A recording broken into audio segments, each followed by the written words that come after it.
Thank you for staying with us here on Going Beyond. My guest today is Harry Maclure. I was telling you about him earlier, a journalist, an editor, a graphics artist, an illustrator, and above all, a filmmaker as well. I mean, Harry, thank you for being here and staying with us. I mean, how many different things can one person do? I'm going to talk now about the filmmaking part of your personality. Tell me about that. About 4 years ago, I wrote a script because I'm very passionate about films. Okay. So I wrote a script. It was a short story, but then I expanded it to about 45 minutes. And I called it Going Away.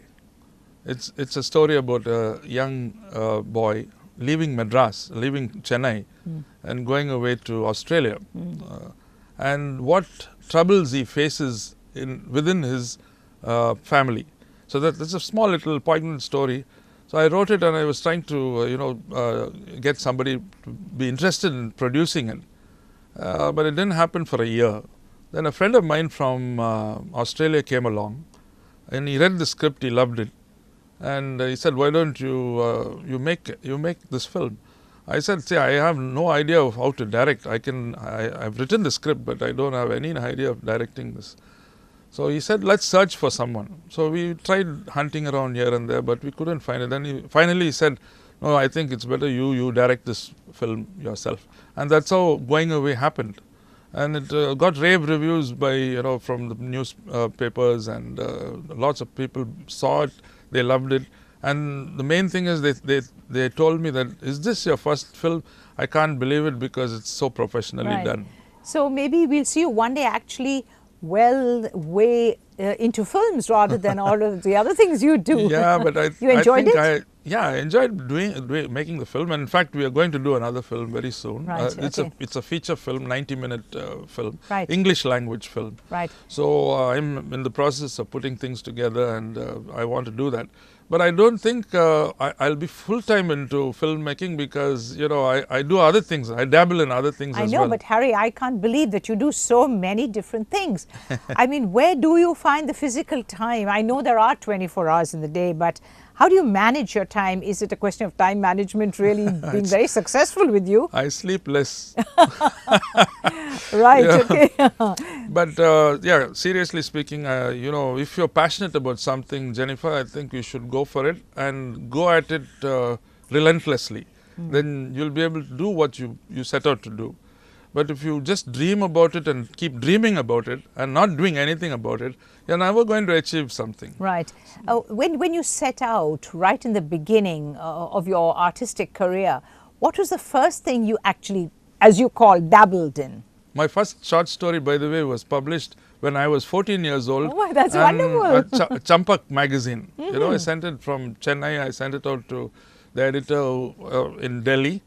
And when they selected the short story, and they sent me a check, and I still remember it was 85 rupees at that time. A lot of money at that time, and yes. I didn't have a bank account. Oh, amazing. So my neighbor, who was a bank manager, he opened a bank account for me and put that money in. So ever since that took place, then I started writing short stories, then went on to some journalistic pieces. And all this, Jenifer, I taught myself how to do. In those days, we never had the internet to help. Right, indeed, yes. So I had to go the hard way and learn.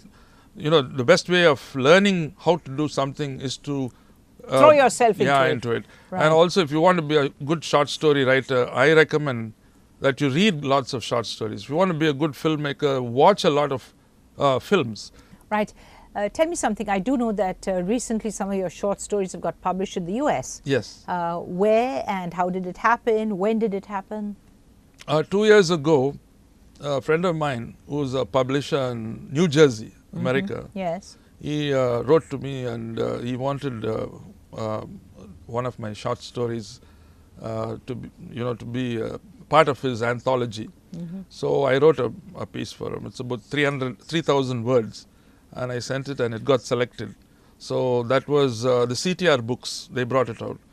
And then another 2 more short stories, another publication, an anthology, also came out in America. And lots of my short stories, even those days, I don't know whether you probably recall, there was a magazine called Mirror. and then Caravan, Yes. and Woman's Era, Eve's Weekly. I published short stories in all those magazines. Right. What were your short stories primarily about? Are they love stories? Are they fiction? Are they what? Yeah, basically love stories. And later, I got interested in supernatural stories. Supernatural? Even now, tell I would me love about that. I love to bring out a book of ghost stories for my publishing house. I'm working on it actually. All right. Are ghost stories true stories? Tell me. See, the thing is, How much of it is real? How yeah, much of it is from your head? That's true. So you get a germ of an idea, and then you develop it, and as you go along, you embellish it enough to create the suspense and the required nuances of frightening people. And then I was a fan. I still am of Stephen King. He used to write very good supernatural stories. Right. Once upon a time. So I loved that genre of writing. Right. Have you thought at all about crime? I mean, I know that crime's a big seller these days. Yes. Not just in books, in movies, on television. Have you ever gone into that area? No, not really. I love reading crime fiction, but I have not attempted writing crime. Right. When we talked about, the big authors in the world today, they always talk about being self-disciplined. They always talk about sitting down for X number of hours, maybe 2, 3 in the morning, and sitting down and writing. And I just wonder if that's what you're doing, Harry. Is that the way you do it, or do you just do it? See, I don't follow any particular pattern, Jenifer. There are days when I get up at 4 in the morning and I do my writing, and I go back to sleep by 10 o'clock. But there are days that I get up at 12 o'clock in the afternoon, and then I do some writing all afternoon. I'll be working on it, and up to late night. Which is the reason why I can never get you at 11 o'clock in the morning. Yeah. See, many times I just switch off my phone when I'm totally involved in writing a short story or a script, which I am now. Recently, I'm developing a script for this movie. So I am totally involved in it, and I switch off my phone. So this is one way of avoiding the outside world to get inside, Okay. Talking about people who are creative, I often wonder, can they really make a living in India, in our country, by being creative? Yeah, it must be difficult. A good question, actually, because initially when I started off, I worked for the hotel industry.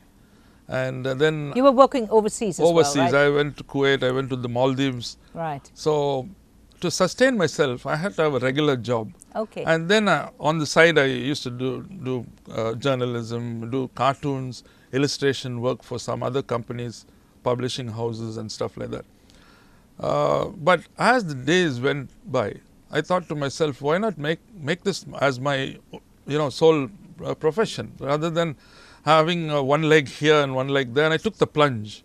When I came back from Kuwait after the war and the invasion took place, then I took the plunge and I said, okay, enough is enough. I'm not going to work any longer for the hotel industry or for any other industry, but I'll work for myself. Then you started following your passion. Exactly. We're going to take a short break again. Once again, it's time for us to go on a very brief break, but please don't go anywhere. Stay right here with us on Going Beyond. Here I am with Harry Maclure.